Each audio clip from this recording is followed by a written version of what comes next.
নিশ্চয়কৈ ঋতুমণি এটা কথা ক'ব লাগিব চলিত বৰ্ষৰ অৰ্থাৎ বৰ্তমান যিখন IPL চলি আছে এই বৰ্ষৰ প্ৰথমখন মেটচ হৈছে গুৱাহাটীত যিহেতু আজি আৰু ৰাজস্থান ৰয়েলছৰ দ্বিতীয় হোম গ্ৰাউণ্ড বুলি কোৱা হয় গুৱাহাটী আৰু বৰষাপাৰা গতিকে প্ৰথমখন খেল চাবলৈ দেখা পোৱা গৈছে পুৱাৰ ভাগৰ পৰা বিভিন্ন প্ৰান্তৰ পৰা দৰ্শকসকল আহিছে তেওঁলোক ভিৰ কৰিছেহি বিশেষকৈ দূৰণিবতীয়া যিসকল দৰ্শক আছে তেওঁলোকে ভিৰ কৰিছেহি আমি পৰিৱেশ দেখুৱাইছোঁ এই মুহূৰ্তত যদি আপোনালোকে বৰষাপাৰাৰ বাহিৰৰ পৰিৱেশটো চাই তেনেহ'লে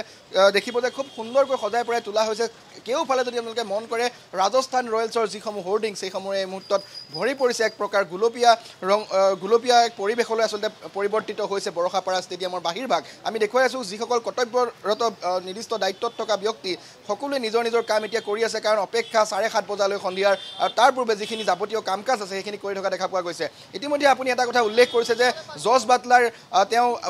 আজি যিখন মেটচ সেইখন নেখেলে যদিও নেখেলে কিন্তু তৎসত্ত্বেও দেখা পোৱা গৈছে দৰ্শকৰ মাজত উৎসাহ কিন্তু দুগুণে আছে ৰাজস্থান ৰয়েলছক লৈ এই বৰ্ষত কাৰণ 12খনকৈ খেল এতিয়ালৈকে ৰাজস্থান ৰয়েলছে খেলিছে তাৰ ভিতৰত 8খন খেল তেওঁলোকে জয় হৈছে আৰু 4খনতহে কিন্তু তেওঁলোকে পৰাজিত হৈছে গতিকে যেহেতু 8খনত তেওঁলোকে জয়লাভ কৰিছিলে গতিকে পইণ্ট টেবুলৰ তেওঁলোকে দ্বিতীয় স্থানত আছে আৰু ইতিমধ্যে তেওঁলোকে ফাইনেলৰ বাবে কোৱালিফাই যিটো ৰাউণ্ড সেয়া তেওঁলোকে পাৰ কৰিছে আৰু যি পৰিৱেশ এই মুহূৰ্তত আমি দেখুৱাইছোঁ পুৱাৰ ভাগৰ পৰা সেই পৰিৱেশ আমি দেখুৱাই গৈছিলোঁ বৰ্তমান অৱস্থাটো যদি আমি চাওঁ তেনেহ'লে দেখিব বিভিন্ন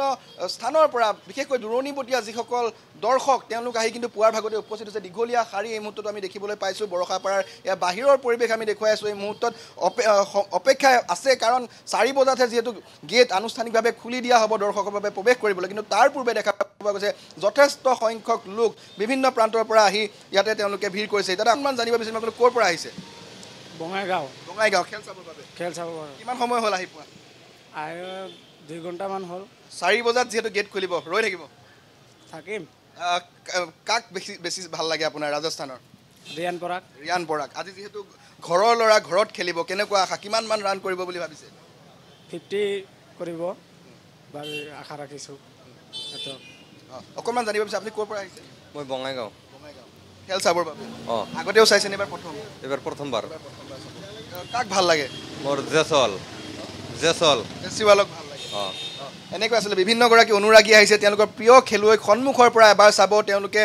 সেই খেলখন আচলতে নিজ চকুৰে সন্মুখৰ পৰা এবাৰ চোৱাৰ আশাত বা হেঁপাহত প্ৰত্যেকগৰাকী দৰ্শক আহিছে পুৱাৰ ভাগতেই তেওঁলোকে আহি ভিৰ কৰিছেহি বৰষাপাৰা ষ্টেডিয়ামৰ বাহিৰত মই পুনৰবাৰ এটা দৰ্শকসকলৰ সুবিধাৰ্থে দেখুৱাই থওঁ কাৰণ এতিয়াও সময় বাকী আছে বহু সংখ্যক দৰ্শক আহিবলৈ আছে যিসকল দৰ্শকে খেল চাবৰ বাবে আহিব তেওঁলোকে কেৱল পাৰ্চ আৰু মোবাইলহে লৈ ভিতৰত প্ৰৱেশ কৰিব পাৰিব আৰু তেওঁলোকে কোনখন গেটেদি প্ৰৱেশ কৰিব তাৰ নিয়মাৱলীসমূহ আচলতে বাহিৰত এনেকৈ খুব সুন্দৰকৈ দি দিয়া হৈছে যাতে কোনো লোকৰে অসুবিধাৰ সৃষ্টি নহয় যেহেতু টিকেটসমূহত উল্লেখ কৰা হৈছে যে কাৰ গেট নম্বৰ কিমান সেই অনুসৰি তেওঁলোকে সেই গেটলৈ যাব পাৰিব কোনখন গেটলৈ যাবৰ বাবে কোনটো পথ তেওঁলোকে ল'ব লাগিব সেয়াও খুব সুন্দৰকৈ দিয়া হৈছে আৰু যি গধুৰ যান বাহন সেয়া কিন্তু চলাত এইসমূহ পথত এতিয়া আজিৰ তাৰিখত আচলতে বন্ধ কৰি থোৱা হৈছে প্ৰশাসনৰ তৰফৰ পৰা যাতে কোনো ধৰণৰ যান জঁটৰ সৃষ্টি নহয় যিসকল দৰ্শকে আচলতে খেল চাবলৈ আহিব তেওঁলোকৰ যাতে কোনো অসুবিধাৰ সৃষ্টি নহয়